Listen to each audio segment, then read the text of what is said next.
बाढ़ में गरीब परिवार का दुख। पिछले 2 दिन से गोपालगंज गांव में बरसात हो रही थी। पूरा गांव चिंता में था क्योंकि गांव में ज्यादातर गरीब किसान बसे हुए थे। उन्हीं में से गरीब सीताराम का परिवार भी था। बाबूजी, माँ जी, ये लीजिए, थोड़ी लाल चाय बनाई है, पी लीजिए। जमुना देवी बड़े दुख के साथ अपनी 7-8 महीने की गर्भवती बहू रेवा से कहती है, अरे बहू, क्यों लकड़ी काठी खर्च कर रही है? मौसम का हाल देख रही है ना, पिछले 2 दिनों से घटाएं कितनी बरस रही हैं।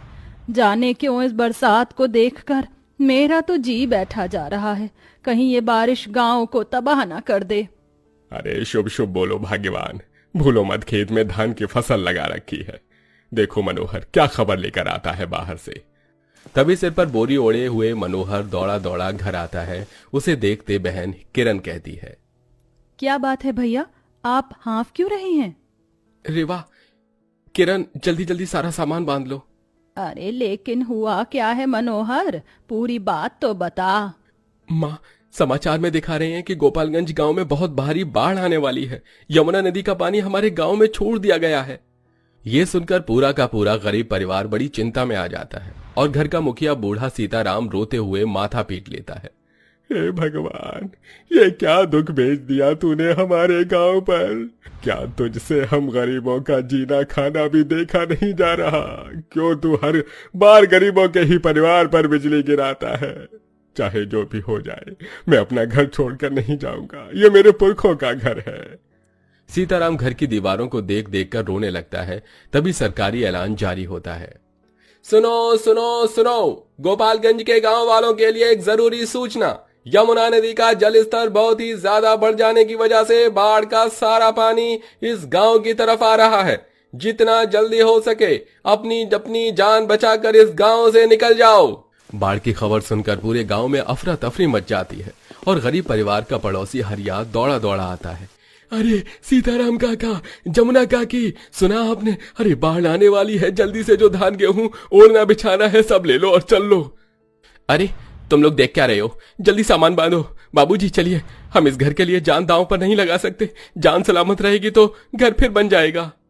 तभी बिजली चमकती देखकर रेवा की 6 साल की बेटी मुनिया डर से थर थर कांपने लगती है। किरण बुआ, मुझे डर लग रहा है। तभी तूफान में उनका घर भी डगमगाने लगता है, जिससे परिवार के दिल की धड़कन और तेज बढ़ जाती है।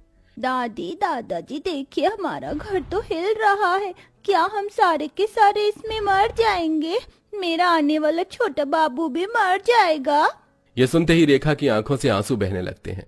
नहीं बिटिया, हम में से कोई नहीं मरेगा, ठीक है? हिम्मत करते हुए पूरा परिवार सामान बांधने लगता है। इतनी देर में बाढ़ का पानी तीव्रता से गोपालगंज गांव के अंदर घुस आता है और उनके घरों में भर जाता है। किसानों की खेती बाड़ी बाढ़ में डूब जाती है। कई परिवारों के घर उजड़ जाते हैं और बहुत संख्या में परिवार मारे जाते हैं और गरीब परिवार भी बाढ़ की चपेटों में आ जाते हैं।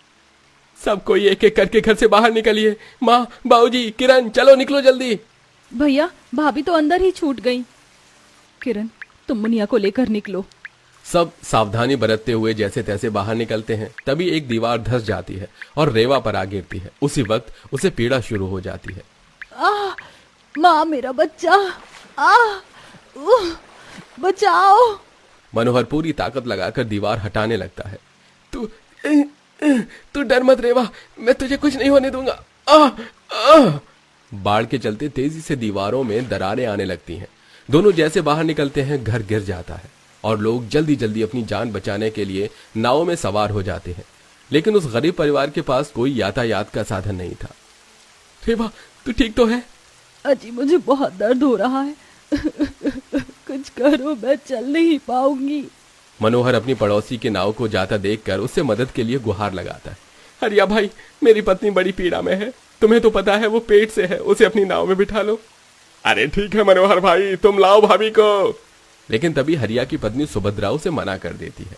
अरे बौरा गए हो क्या, देख नहीं रहे हमारे नाव में पहले से ही सामान भरा पड़ा है। चलो नाव खींचो।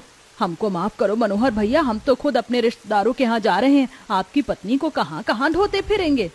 ये बोलकर वो नाव से निकल जाते हैं। लेकिन गरीब परिवार उस बाढ़ के पानी में बुरी तरह फंस जाता है। तभी हिम्मत हारता हुआ ससुर कहता है, अरे हम सब का अंत आ गया है, हम में से कोई नहीं बचेगा। बाबा ऐसा कुछ भी नहीं होगा, चलो एक दूसरे का हाथ पकड़ लीजिए। मुनिया बेटी तू मेरे कंधे पर आ जा।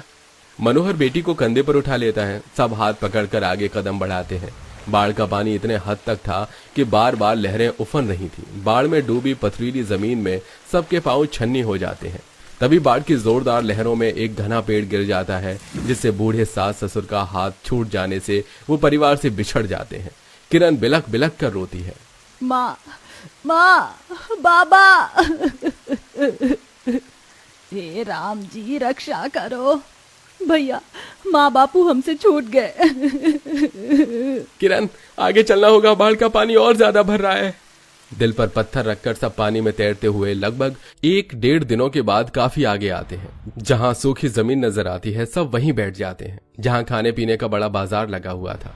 कहीं गर्मा गर्म पकौड़े बिक रहे थे तो कहीं भुट्टे सिके जा रहे थे और ठेलों पर गरम गरम दाल चावल बिकता देखकर भूख से मचलती हुई मुनिया ने कहा, पिताजी पिताजी, मुझको जोर की भूख लगी है, खाना चाहिए। ठीक है बिटिया, मैं कुछ खाने को लाता हूँ। मनोहर दाल चावल बिकता देखकर ठेले वाले के पास आता है। आओ आओ भाई, गर्मा गर्म दाल चावल पापड़ खाओ। भैया एक थाली खाना दे दो। ये लो भाई, 50 रुपए हो गए। ये सुनते ही लाचारी के भाव से मनोहर ने डबडबाती आंखों से कहा, भाई मेरे पास देने के लिए पैसे नहीं है। मेरा गांव बाढ़ में डूब गया, परिवार वाले भूखे हैं, ये खाना दे दो। अरे फ्री का आ रहा है क्या, जो ऐसे दे दें, चल भाग यहाँ से। ठेले वाला किसी निर्दय की तरह उसके आगे से निवाला छीन लेता है और दुत्कार कर उसे भगा देता है। तब रोते बिलखते हुए मुनिया कहती है, पिताजी मुझको भूख नहीं लगी है, मुझे खाना नहीं चाहिए। तभी रेवा ने रोड के अगल बगल घास उगी देखी, जो कि एकदम हरी भरी मुलायम खाने लायक थी। और फिर पेट की आग बुझाने के लिए एक गरीब क्या से क्या नहीं कर गुजरता है। लगता है इस रोड में सब्जी वाले रेड़ी लगाते हैं, तभी किनारे किनारों पर ये पालक सरसों उगा हुआ है।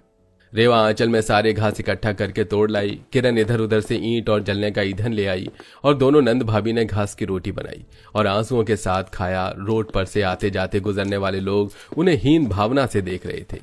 माँ, ये घास की रोटी तो बहुत स्वादिष्ट है, एकदम आटे की रोटी जितनी मुलायम है।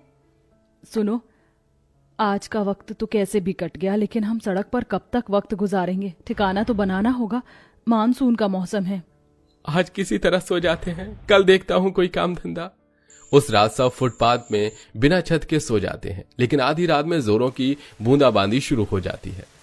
पिताजी बारिश आ रही है। छिपने के लिए कोई जगह ढूंढनी होगी, चलो सब उठो। पूरा परिवार उस जगह से उठकर बरसात में भटकने लगता है और एक पेड़ की आड़ में बैठ जाते हैं। देखते देखते सुबह निकल आती है। मनोहर देखता है कि दूर सड़क बनने का काम चल रहा है। लगता है वहां सड़क बनने का काम चल रहा है, बस काम मिल जाए वरना बड़ी कठिनाई हो जाएगी। मनोहर उम्मीद लेकर वहां काम मांगने आता है। साहब मुझे भी कोई काम मिलेगा क्या? बाढ़ के चलते मेरा घर उजड़ गया है, परिवार को लेकर रोड पर रह रहा हूं। मनोहर के दुखों को सुनकर सेठ दुख से बोलता है, हाँ हाँ बेटा, ये सब मजदूर भी उस बाढ़ आपदा के सताए हुए हैं, तुम काम कर सकते हो। बहुत बहुत मेहरबानी साहब जी। मनोहर कंधे पर ईंट उठाकर ढोने लगता है। तभी उसके माता पिता भी वहीं दूसरी तरफ ईंट बिछा रहे थे। जैसे वो उन्हें देखता है उनकी आंखों में आंसू फूट पड़ते हैं। माँ, पिताजी, आप दोनों ठीक हैं? अरे भगवान, भगवान का शुक्र है आप जिंदा हैं, वरना मुझे तो लगा था कि बाढ़ में मैंने अपने माता पिता को खो दिया। अरे दोनों बूढ़े माँ बाप भी बेटे को देखकर रो पड़े। उनकी आंखों से भी आंसू बहने लगे। जमुना ने बेटे को कलेजे से लगा लिया। मनोहर मेरा लाल, तुझे देखकर इस गरीब माँ का कलेजा फूल गया। बहू, किरण और मुनिया कहाँ हैं?